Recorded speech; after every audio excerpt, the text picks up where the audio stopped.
From Grove Studios in Ypsilanti, I'm John Bommarito, and this is Acoustic Alternatives, the podcast that is done from the studios that are best used by local musicians in the Ann Arbor, Detroit area for practicing outside of the garage. Get into the studio, get out of the garage, something like that. That's a phrase that they say around here, and it's a great place. I actually gave my guest a little quick tour of the shipping container-sized rooms back there, and I'm excited to have as my guest on Acoustic Alternatives. Glen Phillips is here. How do you do? I do well. How do you do? I'm good. I'm trying to acclimate to the cold. California boy. I am a California boy. I feel like there's a song in there, but that's wrong. So, Glen, I find out today, as I'm prepping for the studio here, that one of the co-owners of this place, Rick, is such a huge fan that in his band practices with his band, the day nights, he brings up the Wet Sprocket every time. So I didn't know that because I don't come to their band practices. That is very flattering. So I'm sure they're excited to have you as I am. And last night, although I was unable to make it, the day before this was recorded, you were playing at the Arc, and my good friend Kylie Phillips was opening. And I was thinking about my other good friend Brad Phillips and all these great Phillipses that should record together. So many of us. We'll add Sam, Grant Lee. It'll be a mess of Phillipses. Lovers of horses. It'd be apparently a good band. I guess that's what the name means. Lover of horses. Phillips means that? I'm hoping it's not like lover of horses, lover. Oh, but I think it's just one who loves appreciates horses. Yes.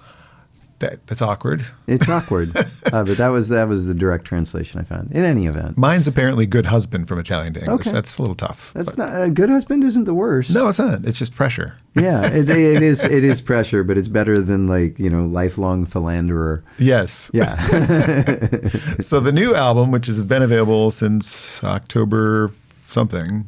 I forget when it came out. You probably remember. There's So Much Here is the new album. The 22nd year in his solo career, he's made his newest record, and Glen has an excellent release that we're going to talk about today. Yeah.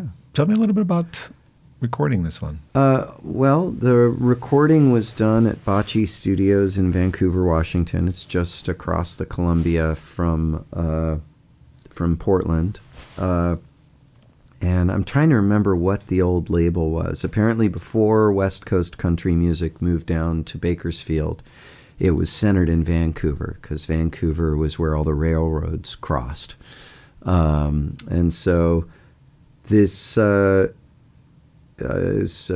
is owned by my friend John Morgan Askew, and he asked me to come up. He'd been babysitting a lot of my gear for a long time, so he wanted me to come up and record with it. And come play with your toys. Yeah, come play with my toys. And so went up there, and I got together a bunch of songs from a songwriting game I've been involved in, led by Matt the electrician. So Bob Schneider invented the game, and Matt is also in Bob's game, but he runs his own.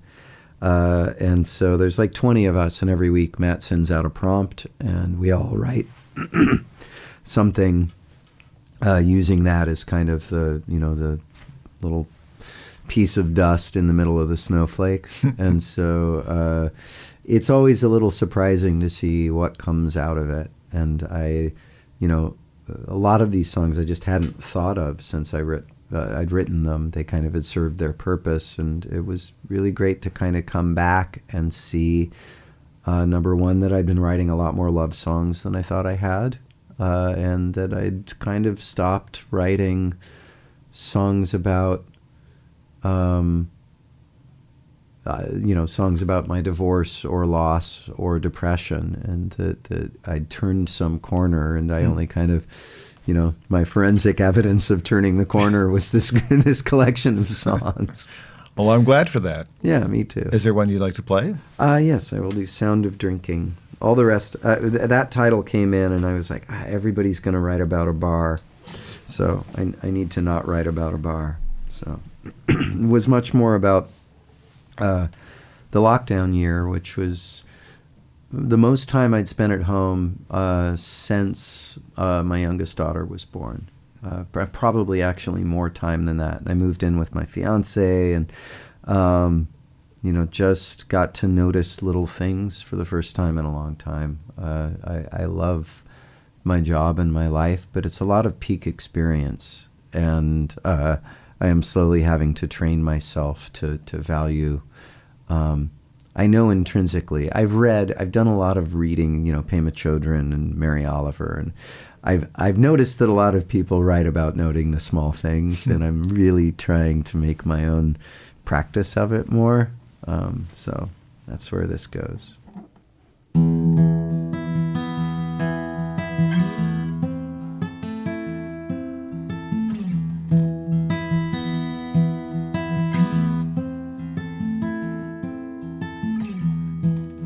So this is what it's like now,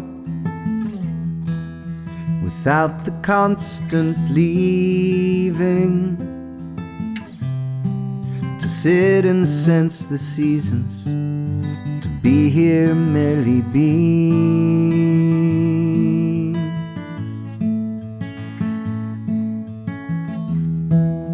The sound of drinking water, turning of the leaves, the movement of the moon, the spaces in between,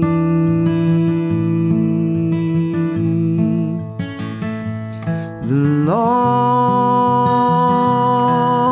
year, the slow day.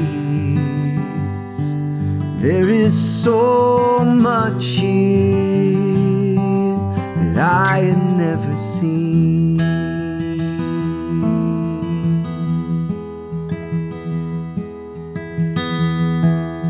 Your head upon my shoulder, and slipping into sleep, to drift within my thoughts, listen to you breathe.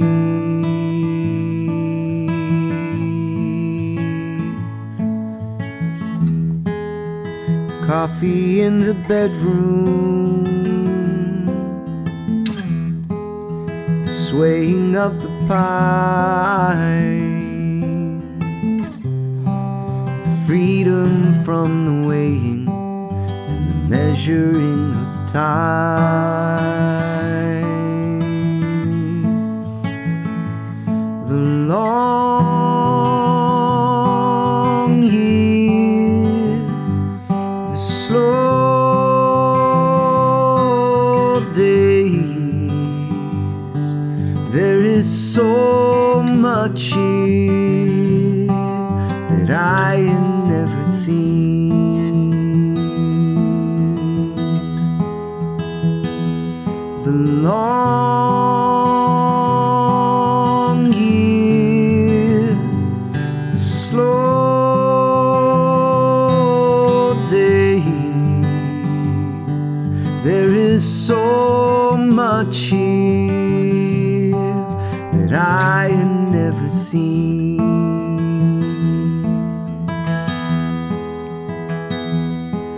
There is so much here that I had never seen.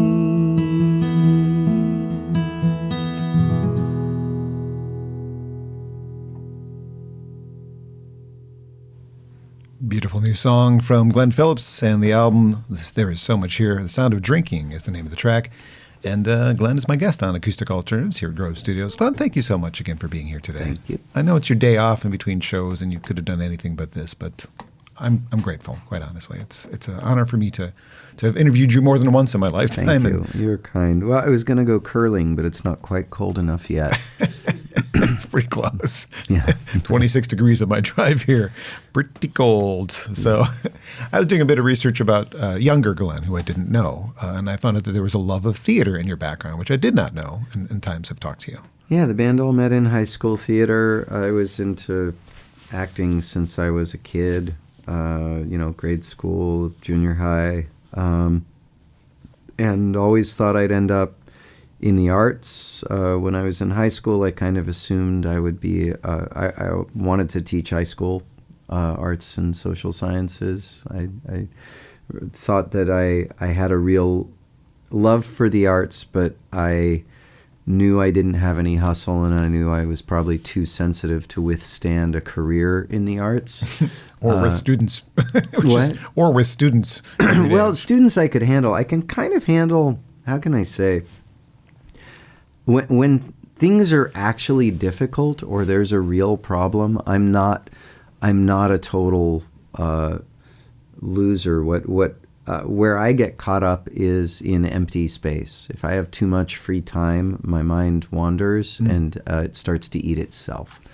And so the hurry up and wait nature of a career in the arts, and also the, you are kind of literally offering yourself up for the random judgments of others. And that can be really hard on the soul unless you have a certain kind of armor or ego.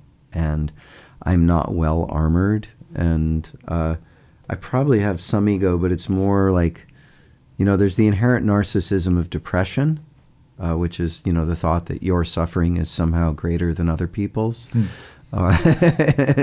I know that feeling, actually. Yeah, it's a trip, like how egotistical depression is, right? And everybody suffers. It's, the noble truth number one. Really even trippy in the last week, just playing these shows and thinking of the audience. And there's been kind of, since I did the live casts, this amount of, kind of personal access that's larger than I've ever really had. And it's, looking into a crowd and realizing, like, okay, I know he lost his spouse a year ago. This guy just lost both his parents in the last year. This guy just lost his father. This guy's suffering from a potentially fatal illness. There's a woman who just lost her brother.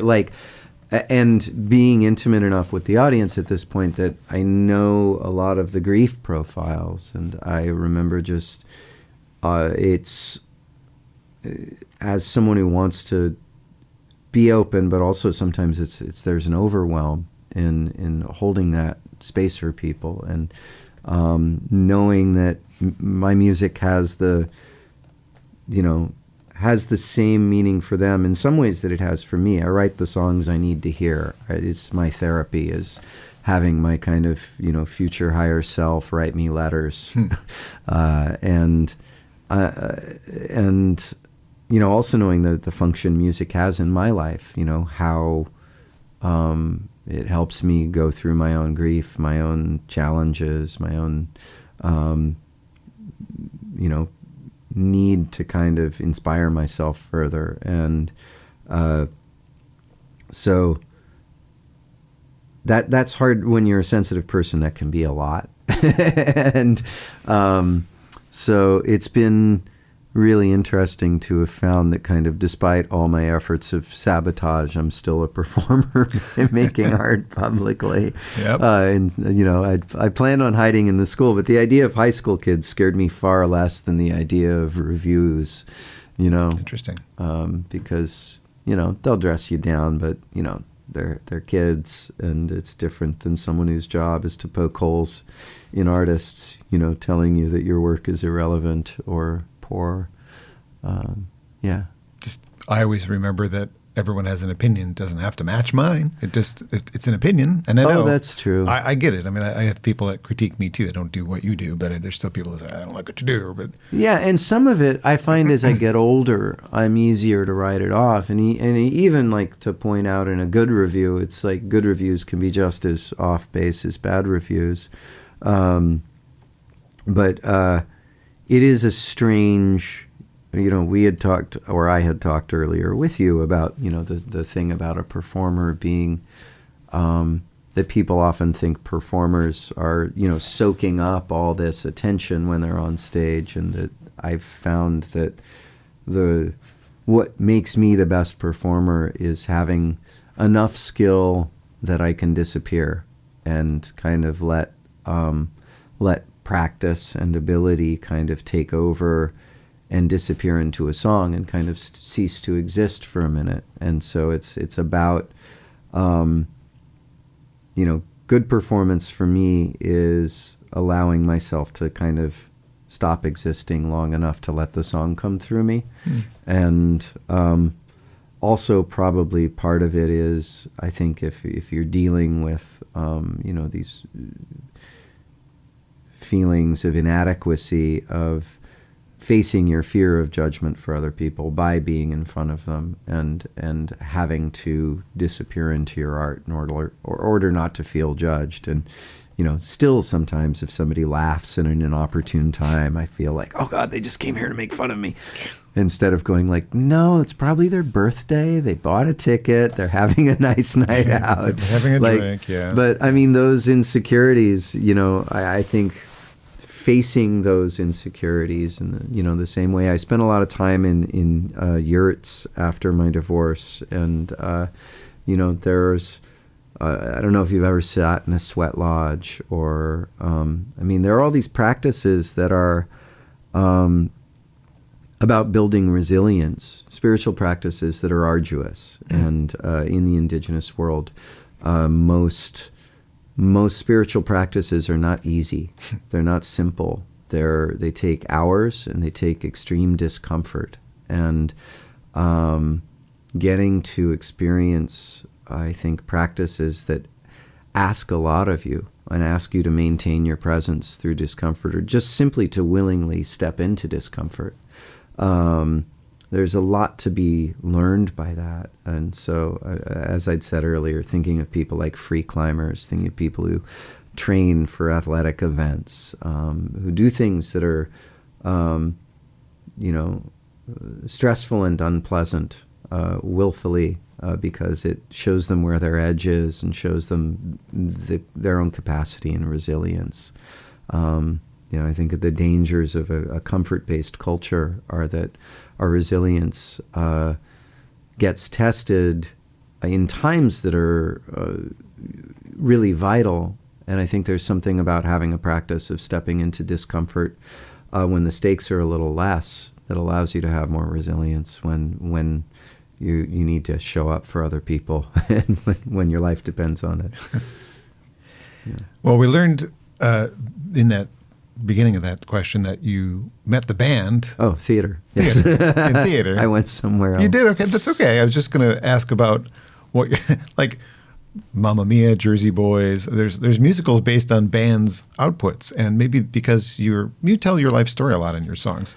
Jagged Little Pill has been a musical now. I don't know if Toad would make a good musical. It's a lot of negative ideation. I mean, it's funny. I look back on the old songs, and there's songs like Throw It All Away or I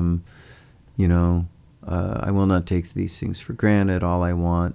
Even All I Want is a very conditional kind of happiness. The verses are very much about, nothing so loud as hearing when we lie, nothing so hard as closing the heart when all we need is to free the soul, but we wouldn't be that brave. Like, it's not all roses. And it's interesting for me to sing those songs. I'm really happy to be able to sing them from people and to know that, since there's this generation that heard them when they were in their early 20s, same age I was, the songs you hear at that age lodge in you forever. And they're this, even regardless of the lyric, I think they're this form of, this is my new theory, is that while memory tends to be negatively biased, that we remember difficult or painful things more vividly than we remember happy things. And got that from psychology. I didn't make it up. And negative bias is something we need to consciously overcome. It's a practice. It's why people do gratitude practices. It's why people do affirmations. Is because it requires more flexing of the muscle to practice gratitude. Negativity comes easily. It's why mindfulness is a practice. People talk about like the default state of the mind.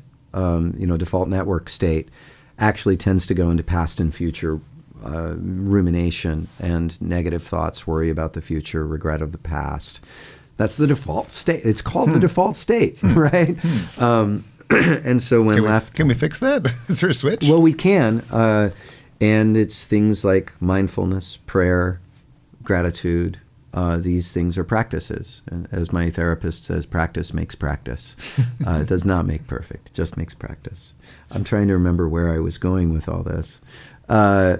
I look at those old songs. What I was going to say is my new theory on music is that music is actually, I think, kind of, especially the music we heard when we were young and we were forming into adults, those last few years in our early 20s when our prefrontal cortex is fully wired, and by 25 is kind of the time at which our mind is mostly set in its structure. And the songs we heard back then, they take us back in a really tender way to those times, in a positive way, that rather than the memories of trauma, even if it's a hard song, a sad song, a breakup song, they take us there with a certain kind of longing and positivity and an eye towards the wonder and that feeling of possibility and hope that tends to come with that age. And music, it just shortcuts that. Doesn't matter what the song is about. Like the songs you heard and you loved then, they take you right back to a time full of hope and possibility. It's a really powerful tool. And I've started looking at, Toad as being, as much as I love being a songwriter and continuing to write, that the function of the old songs, which I used to hold in some spreadsheet of success against the success of my solo material and always be frustrated, right? But to respect that these songs kind of lodged in people's minds at that sensitive age, that my voice singing those songs is a form of positive time travel and kind of self-healing for people that I finally, I think, respect in a way that it doesn't have anything to do with how good my songs are now or where I've gone as a human being. It just happens to be a bit of luck that I was able to be there at that time for people and contain some of that material for them. So it makes me feel better about playing the old songs. But I also tend to listen to them and think like, man, I was negative back then. And I still have all that tendency, but I try to think a lot more consciously about what I put out in the world. Maybe less so with this record. This did happen to be songs that were just sitting in a folder. But by and large, I want to say things to myself and to other people that are maybe less about wallowing in the pain and more about kind of seeking towards the light. Although people tend to say that the Toad songs always had the light. It was hidden. It was behind the clouds, but it was there. They could see it. Even if you couldn't see it, it was there. So I also learned while I was doing a bit of research that you spent some, I'm not quite sure how this fits into your teenage years, but you spent some time at Interlochen here in Michigan going to school. I did true? 2 summers. Summer after I was intermediate division. I was a musical theater major and did dance and art and all the other stuff you do there. But yeah, summer after 7th and 8th grade, I begged my parents to let me go to Academy. I wanted to go to Academy so bad. And we didn't have the money for it, so I didn't. But Interlochen's pretty good, though. I loved Interlochen. How did you choose that over the other choices? It's pretty far away from your childhood home. It was far away. Part of it was I loved the idea of going away for 8 weeks. I felt very independent. I wanted to see what it was like. I was not a homesick kid. My parents are great and loving, but I was ready to be out in the world. And I loved that experience. It's a great combination, I think, of rigor and freedom and structure, and everybody there was good at what they were doing and invested and smart. And I think even that just, I grew up back before nerds took over the world. And it was harder to be a nerd back then.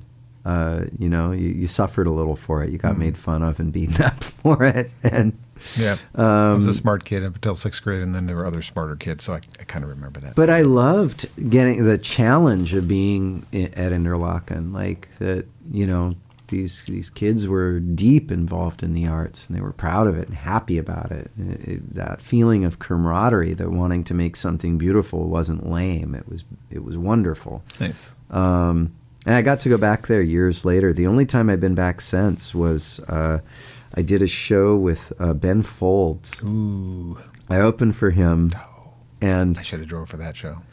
it was great. They'll never have him back. Of course not, because he's got a mouth. He's got a mouth, and if you tell him to shut it, forget it. then it's game on. And he was great. And the kids, the campers were standing on their seats cheering, and their counselors were trying to get him to sit down. And he didn't hold a single punch because he knew they were him. He was pulling out all the Gershwin references, all the classical references. He let them know that he was them and that they didn't have to be what other people said they needed to be. And I think he changed their lives with that concert. I bet. And I remember the docents coming up afterwards and saying, I enjoyed your songs. Don't ever get dirty like him. So they haven't asked me back, but I hope they will. I would love to. I would love to teach there. But man, they needed Ben. They needed him, and he just he delivered.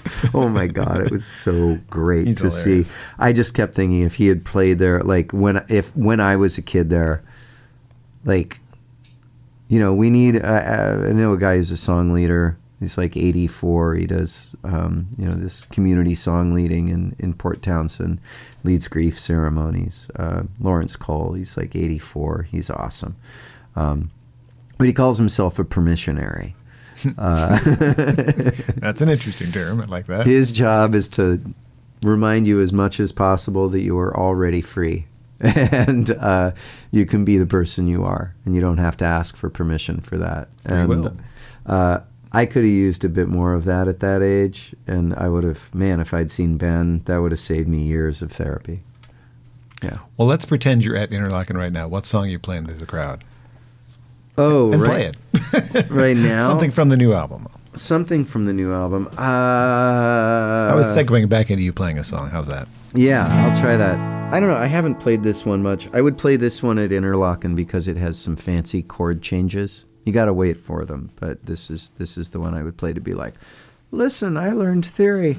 So, wake your better angels from their dreaming. Let them walk the path that they've been seeking. Center of the circle, the moment of your making. Living in the layers, giving and the taking. Gather up your courage, find your wisdom.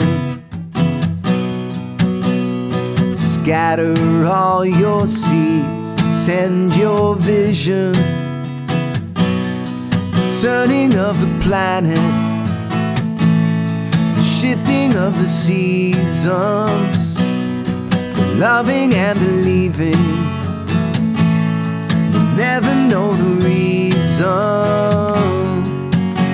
Tomorrow is too late. You can feel it in your bones that everything is changing, changing.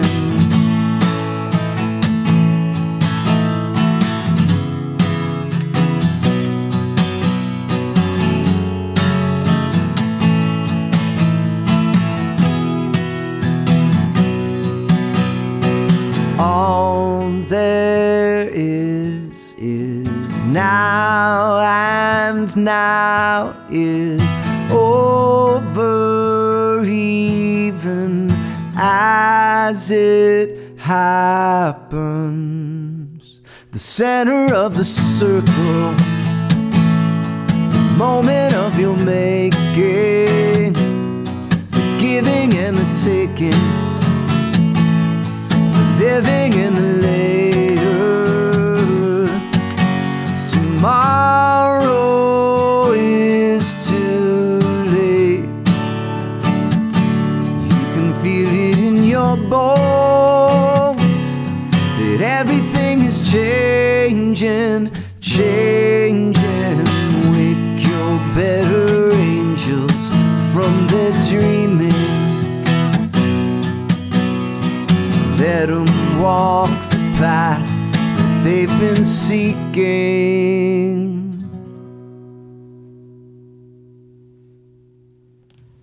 Center of the Circle, new music from Glen Phillips from the album There Is So Much Here on Acoustic Alternatives. I'm John Bommarito. Acoustic Alternatives podcast is recorded at Grove Studios in Ypsilanti. Highly encouraged as a place to check out if you're in the Detroit, Ann Arbor area and looking for a place to do a podcast, for instance, or if you're a band, even a DJ. They have rooms for DJs to come practice and blast their speakers at full volume, which happened to me once during an interview here. Oops.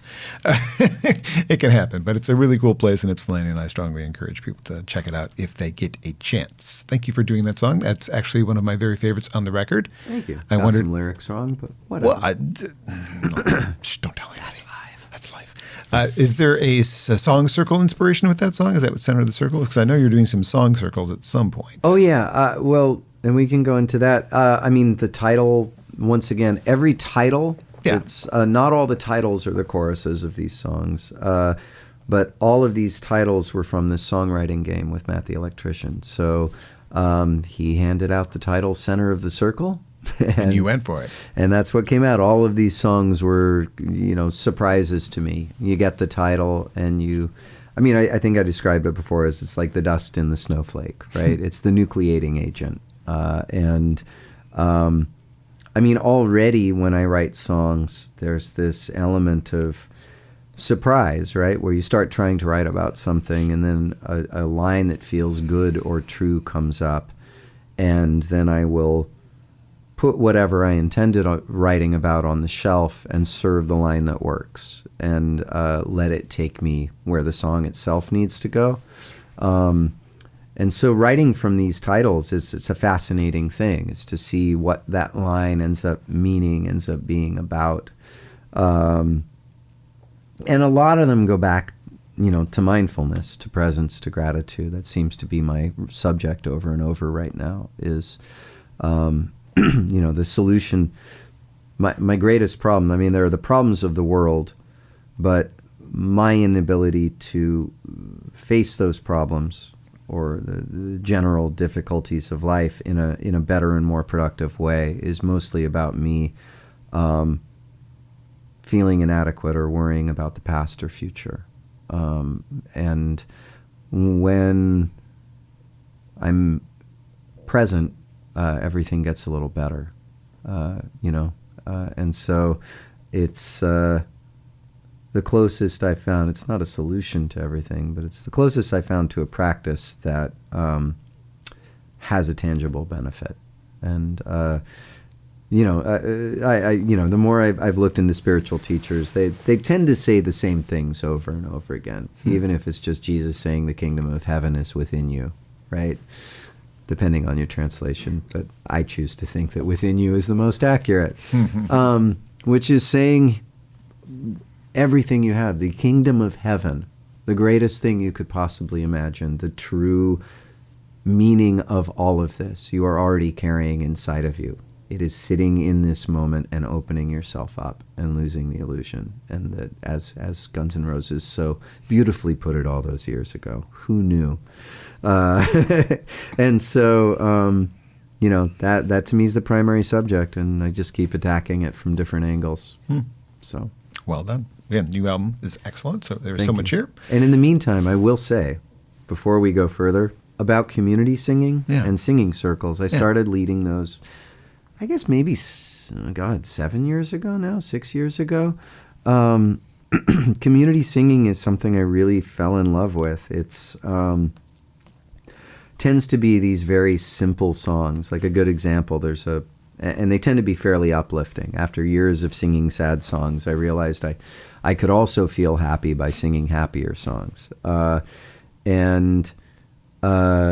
Community singing is kind of, there are these songs, they're designed to be taught quickly, to have non-singers be able to sing them, and to be Just complicated enough that it takes your attention and just simple enough that you can learn them quickly. So a lot of these songs will have like 3 contrapuntal parts, 3 interweaving melodies, because it's easier for non-musicians to do a counter melody than it is to do a harmony. Harmony tends to be harder to hold.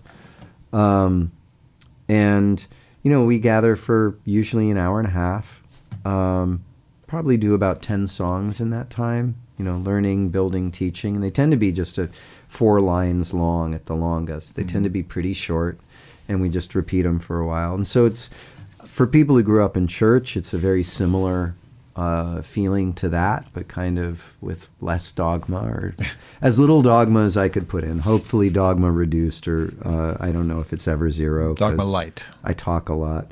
But and it allows people, it's not a performance choir. There's no performer and audience. There is a leader to hold things together and keep everybody on the beat and moving along, but it's music that is made for the sake of making music, which is, I think, how most music was made until very recently. Somebody was asking me recently how I felt about Spotify and the new, is TikTok ruining music? And I have my feelings about Spotify. They're very personal, but off mic we'll talk about. Yes, but it's, how can I say this? Like, the recording of music, I think, is the most damaging thing ever to happen to music. And I say this as a recording artist who loves being in the studio. That's why I looked at you with the dog. What? Yeah. What? But the recording of music has made it so that people feel it, professionalized music. And I don't feel bad about being a professional musician. I think there have always been people who could embody music more deeply, who did write more songs, who could sing in a compelling way and be heard. And that kind of a storyteller's always been around, and that's fine. I think that's very honorable. But what people lost with recorded music was that ability to go home, to go like, oh, what do you want to put on for, while I'm cooking dinner? What do you want to hear? It's like, well, I could play you these songs. It was something that people were compelled to learn on their own and share together. And it's something that historically has been shared, whether it's in ceremony or religious service or working or weaving or cooking or growing or whatever it was that people did. Music is at the core of every human society, and music is a birthright. Music is something shared. And to see people who are told that they don't have a good voice, so they shouldn't sing, that they're not worthy of it, that desire they have, even if it doesn't sound awesome, everyone has the right to sing and to belong and to be part of raising your voice with other people to make something that ends up being really beautiful, more beautiful than anybody could do together. And those voices combine into something so powerful. And when you see people sing for each other, not sing for an audience, not have that idea that the reason to practice is to be seen by others, right? That the reason to practice together, is to sing together. And people get so high making music together. And I mean, part of the secret to being a musician, this is the best drug. There's no hangover, there's no downside. All it does is make you feel better. And to give lay people that experience, that this culture, and to some degree, the advent of recorded music has taken from their lives. We don't go to the pub and sing together anymore. We'll do, ba, ba, ba, right. Sweet Caroline or whatever. Right. But I think for the vast majority of, people, especially in America, we've lost that tie to being, and even lost that tie to understanding each other. When you harmonize with people, when you make music with them, when you sing together, it helps you to look at them in a more kindly way.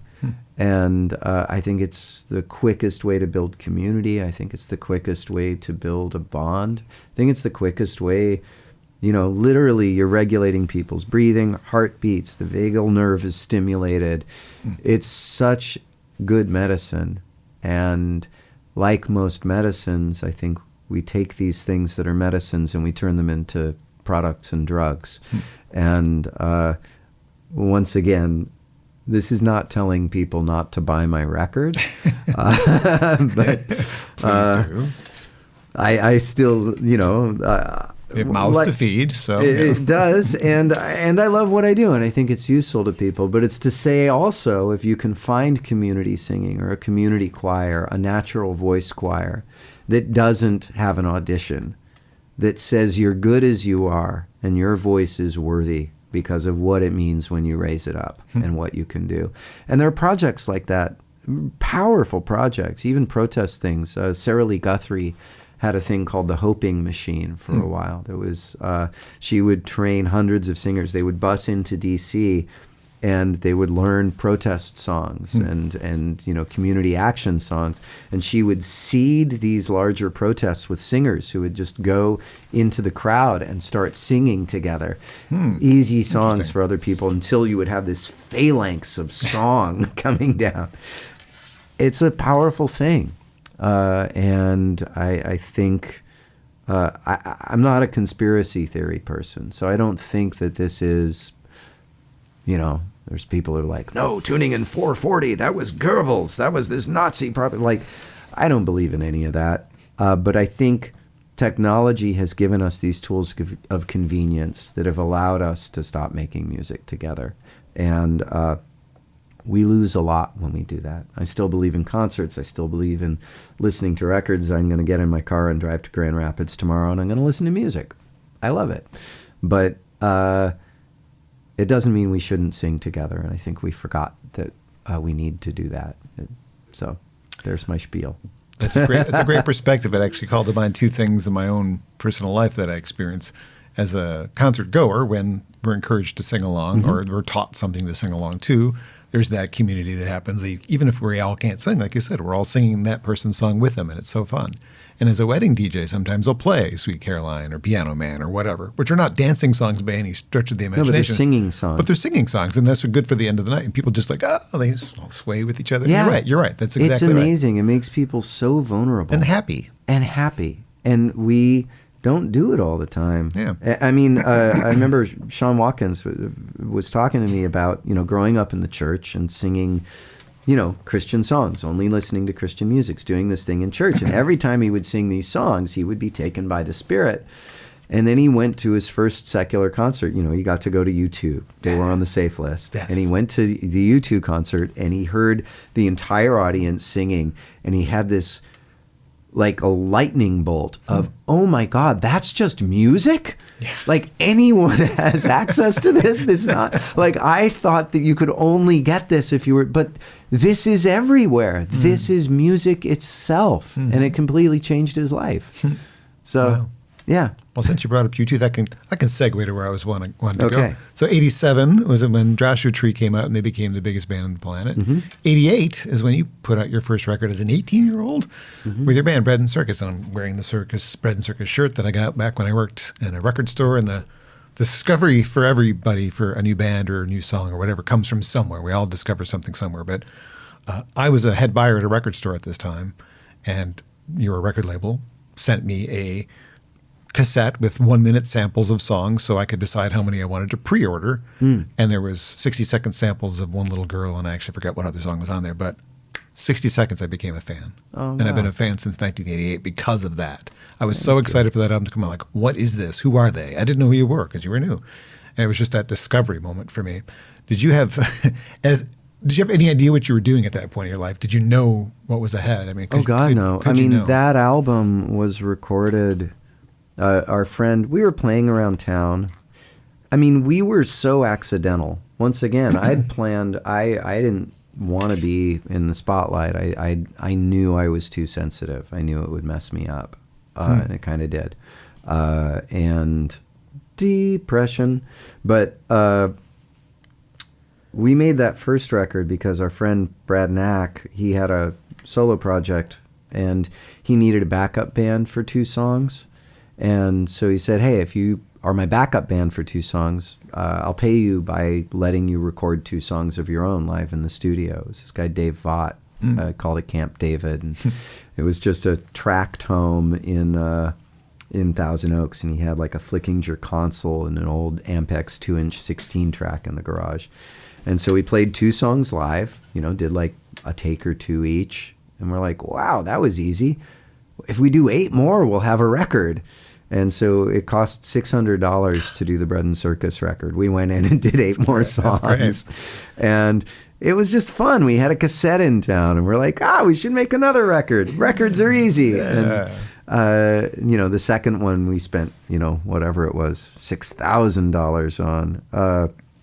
Still recorded it live in the studio. And, these are lyrics that I wrote when I was like 16 years old on that record. And so we weren't expecting anything to happen. When we were recording the second record, the guy who was producing it, Marvin Etzioni, his Ron Sobel, who worked at ASCAP, was his manager.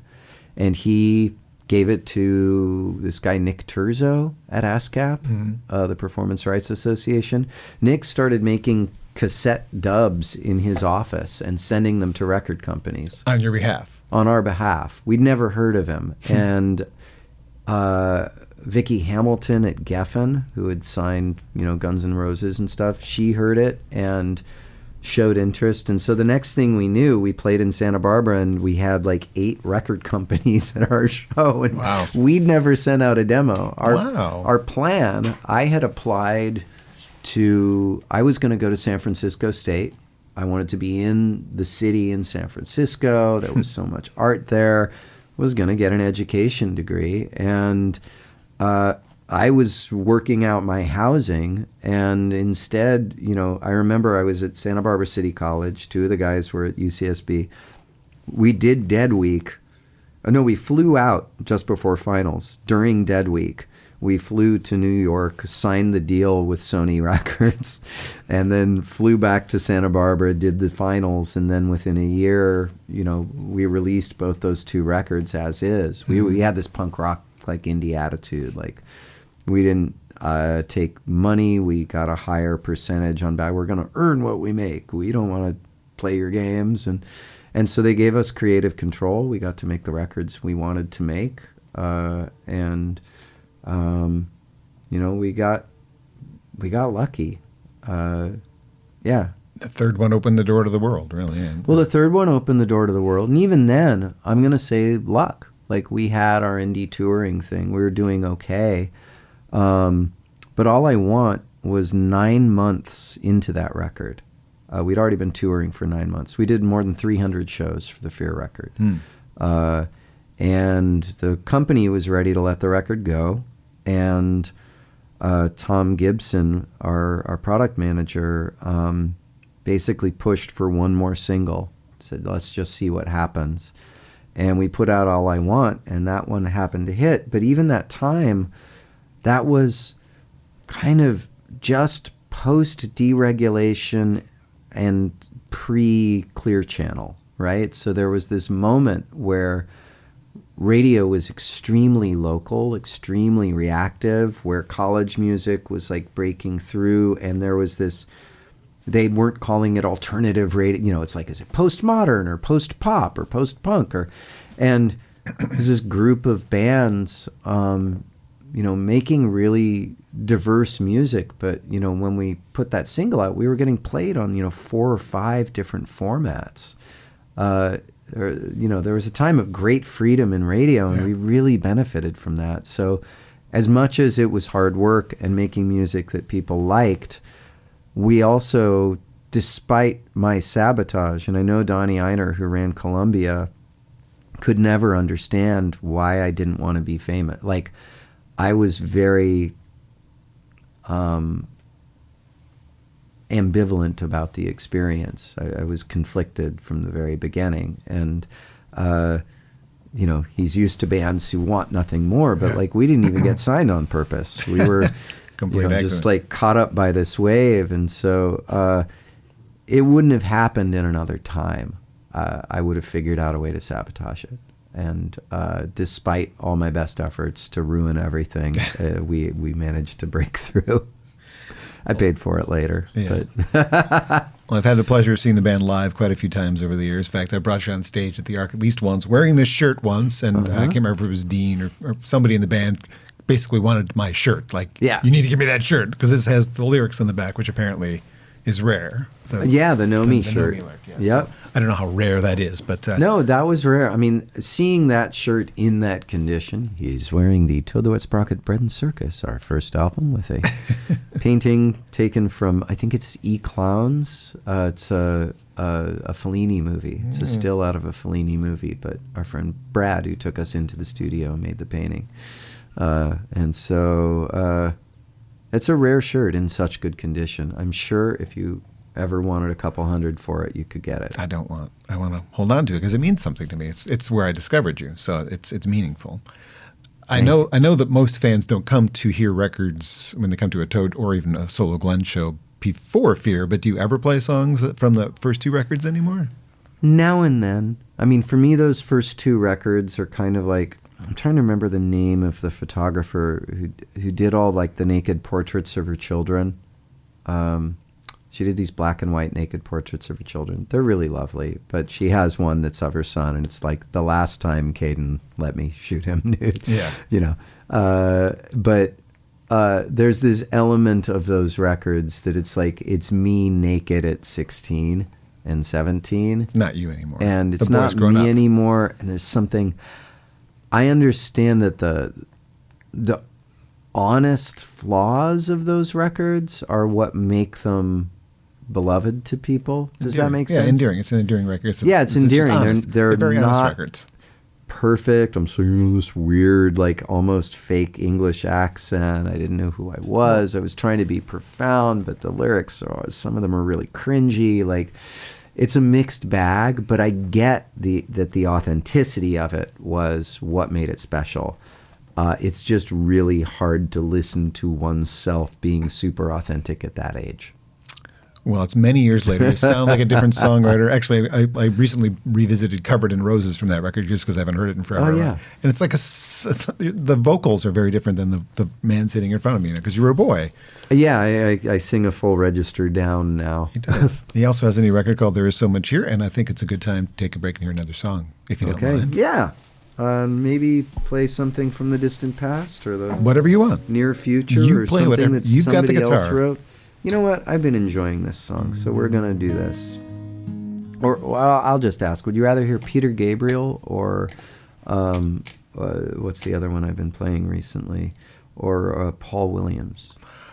I would like both technically, but I think because the podcast doesn't pay royalties, I don't know I that should play one of mine? I think you should play one of yours. Ha As much as I would love to hear you do one. I understand the legal necessity. I have to think about whether I get in trouble for that. So yeah, you got it. I don't want to do that. No, you got it. I would love to hear either of those. Well, let's play the song that started it all. Nothing so loud as hearing when we lie. Truth is not kind. You've said neither am I. The air outside so soft, saying everything.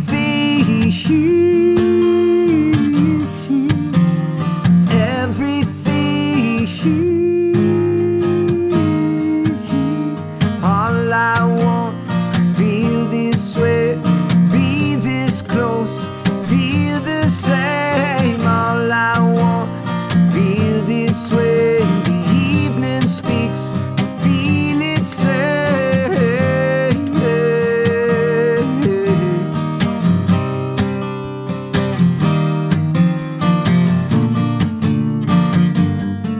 Nothing so cold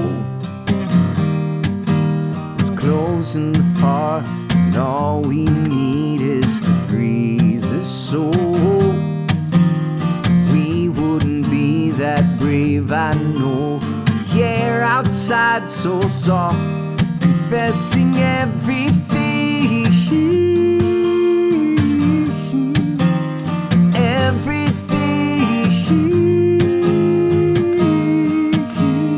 All I want is to feel this way, be this close, feel the same. All I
want to clap, but that would be weird.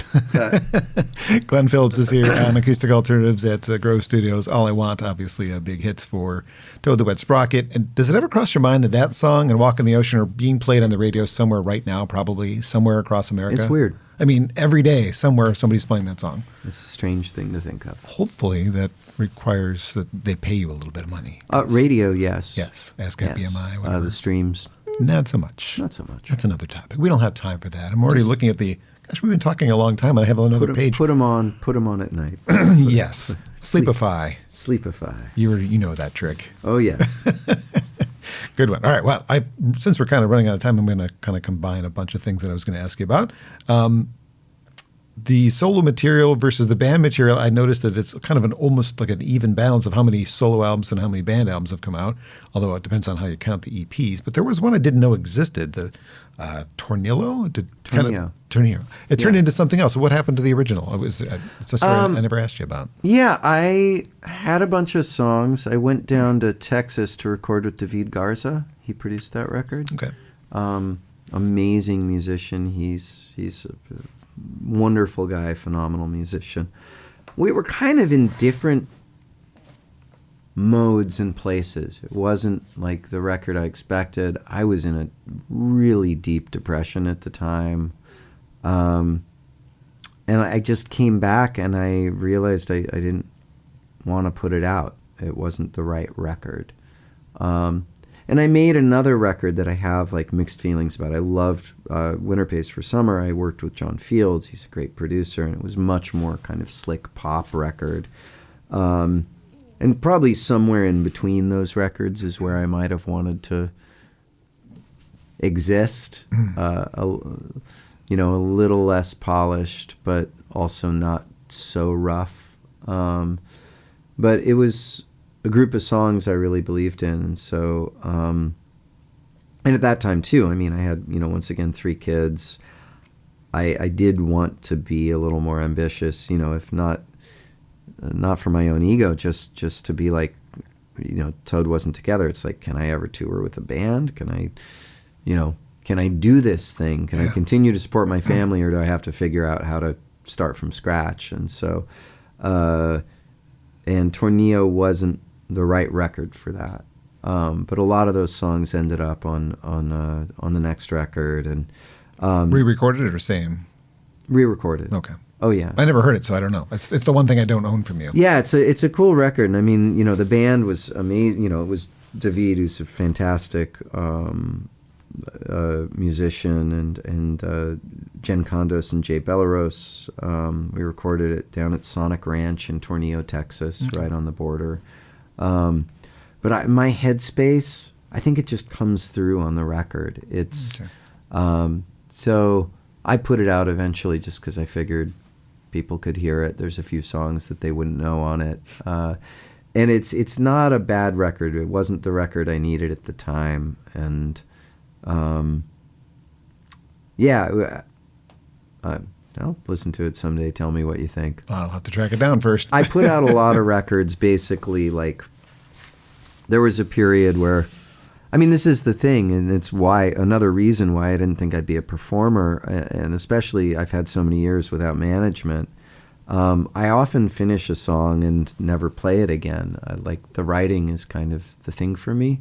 I like performing, but I'll write a song, and good songs where it's like, oh, it fulfilled its function. It's done. Okay. Why do you need to play it? You wrote it. That's the important thing. And so they just sit there, and I've put out, I mean, I have a project called Plover that I did with Nielsen Hubbard and Garrison Starr. That's an EP. There's a band, I did a record with my friend John Askew, who recorded this record called Remote Tree Children. That's an intensely nerdy, weird record. Did that actually come out? I thought it read. I think it's on, I think you can get it on, the streaming services now. Which I don't use, but okay. I mean, I didn't have a record deal. There's nobody to put them out, so I just flick them out on, CD Baby or whatever, and didn't have money for a, publicist or anything. So I kept making these records that were just kind of, I have one called Options that's, B-sides, demos, random things. So I've done these projects that nobody knows about because I just did them and kept moving on, and then I go back on tour with Toad and do my thing. And it's, it's a pretty old house, but there are a few rooms that have holes in the ceiling. Well, there were some of the collaborations that did come out. There's the stuff with Sean and Sarah with Chris Thiele as well. There's the Works Progress Administration Project, Flapping, which I didn't know about until recently. Singing with Vienna Ting on Land Sailor, which was very beautiful. Oh, yeah, I love her. I love her as well. I'm so glad she's touring again. I'm going to see her next month here in Ann Arbor. Can't wait.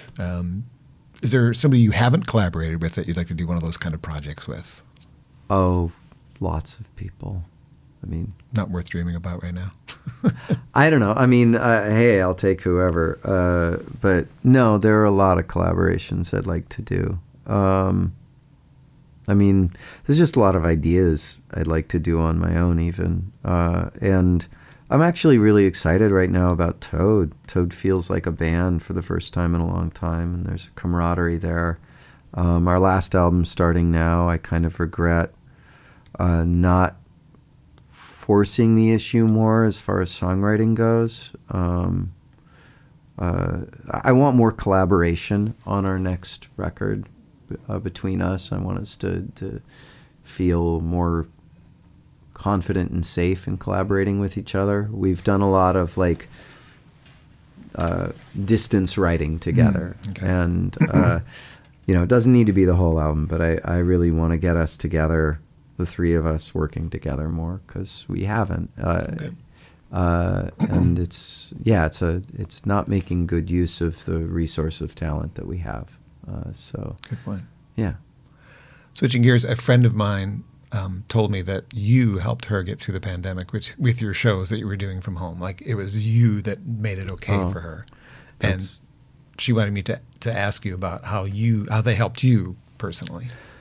Oh, it totally got me through lockdown. So I was doing 5 shows a week. I would do a stage at show on Sundays, and then I would do a community choir. I would do that with a loop pedal on Zoom, and people just sing along with me at home, and I'd stack all the parts on the looper, and they'd sing. And then I found the nonprofit donation button on Facebook, and I figured it would only be, a few weeks, right? So I was doing 5 of those a week just to keep myself, and then I took it down to 3. So I did 3 shows a week for probably close to 18 months.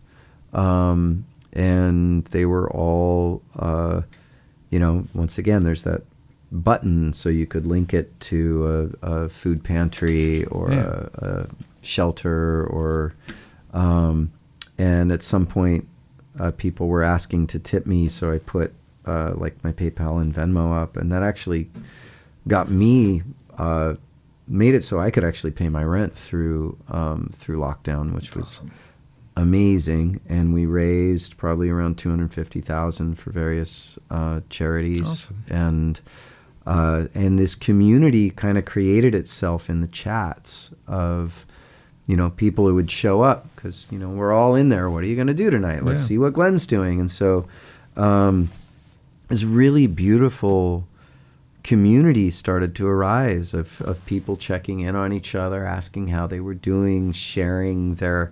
And so a lot of it, I think part of what worked about it is I was showing up 3 times a week, and sometimes I'd have a lot of hope, and sometimes I'd be desolate.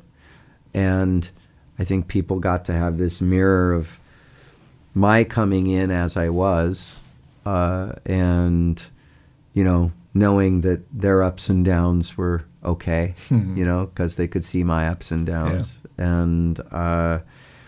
And of having this community to talk to each other. And it was great for me. I played more guitar than I've ever played. I learned more I learned more songs. I was writing a ton. It was great. I was also working on the Toad record from home. So it kept me from disappearing into myself, which would have come at a very high cost. So I credit those live casts with me not going totally off the deep end during lockdown.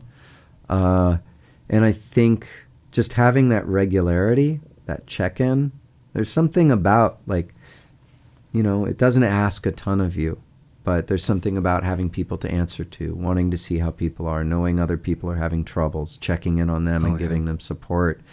And that community aspect just really, I think, meant a lot to people, even people who weren't, commenting heavily or whatever, just to have something regular to check into. And it's been amazing going on tour now and seeing all these people, at the shows, showing up with the friends they made on the live casts. It's been really beautiful. I think we got a couple of marriages out of it. Nice. It's so,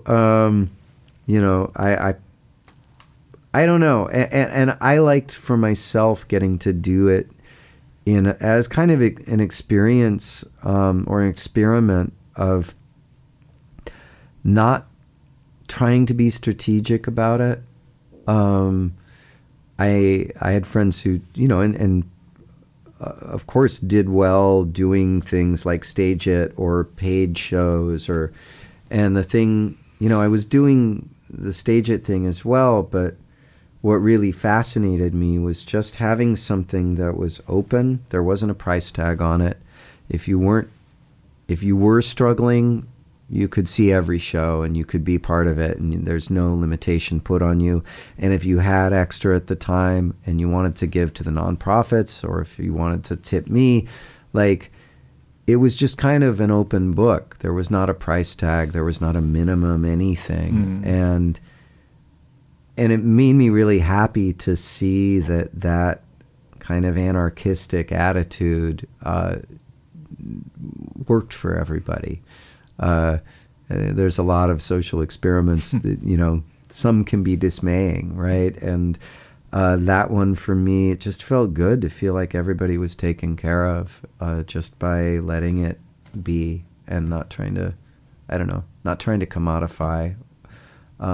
And, I'm sure I left a lot of opportunity on the table that a savvier hustler would have picked up, but I'm really happy that I didn't, even online, there's so much bling, stars, tip jars, all this stuff, running ads. Right.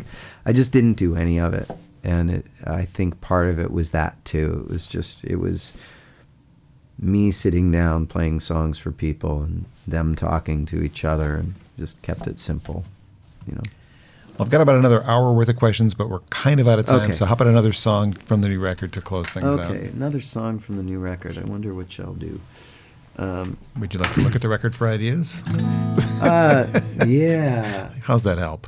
Oh, why don't I don't know if it's been funny to have a solo record where I did do more in production, because now it's this kind of awkward thing of they are harder for me to play solo acoustic. I didn't reduce them ahead of time. Oh. But I'll do the first song, Stone Throat.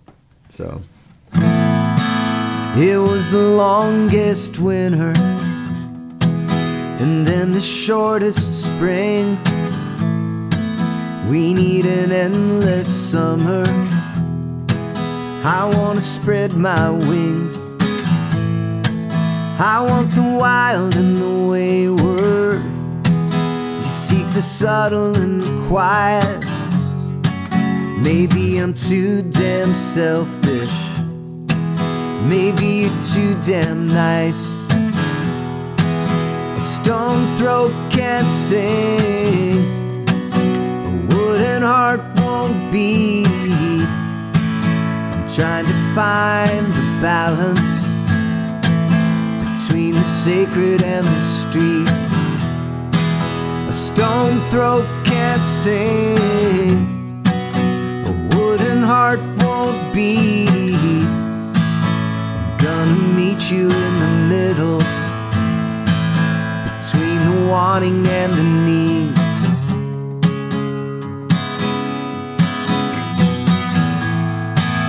I'm gonna fly to the mountains where I can wet my beak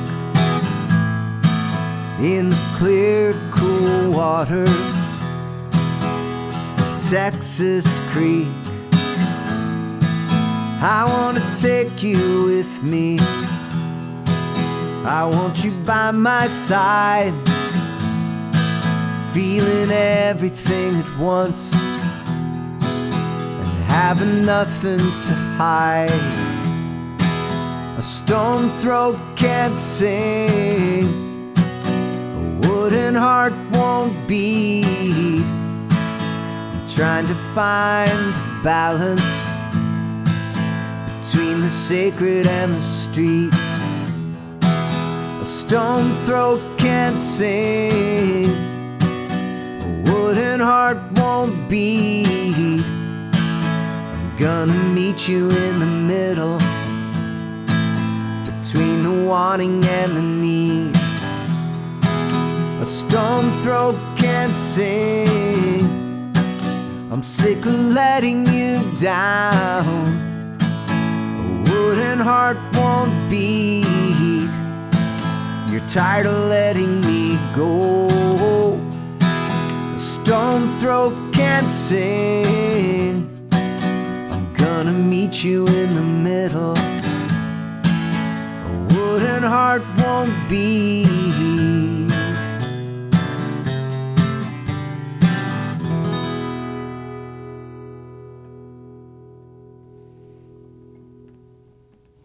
It works that way. I love it. Stone Oh, throat. you were hesitant. I cut out the instrumental parts. There's this whole I haven't figured out a way to work. I've tried it in 3 different positions on the fretboard and haven't figured out a way to do the internal melodies, and with my hand being what it is. So That's a favorite of mine as well from the record. thank you. I'm glad you chose that one. I assume that was another one that came from the song titled Circle. all 10 of Yeah. they all did. But just Stone Throat was given to you. You had to interpret what that was. I had to figure out what a stone throat was. I'm like, well, I don't know what a stone throat is. I don't know what it is either. I was going to ask you what the metaphor was, but you just figured it out to relate it to the heart too. Okay, I get it. Yeah. Kind of, sort of. I mean, it's, it's brilliant. Thank you again for all the time. One final weird question: Have you ever checked into a hotel as Rex Stardust? I have never checked into a hotel as Rex Stardust. Okay, those people that don't understand what I mean, will look that up. Glenn, thanks for the new record and for the time today. I really appreciate it. Oh, thank you. It's such a pleasure to be back with you. Acoustic Alternatives. Look for the other podcasts that have been done over the last couple of years. Perhaps you missed the one with Chuck Brodsky or Willie Porter, Brian Vander Ark. They're all back there. Go check it out and share this with your friends. And Glenn, I will to see you again, and I can ask you the rest of these questions. All right. Take care. More Acoustic Alternatives at some point. Nothing else is booked yet.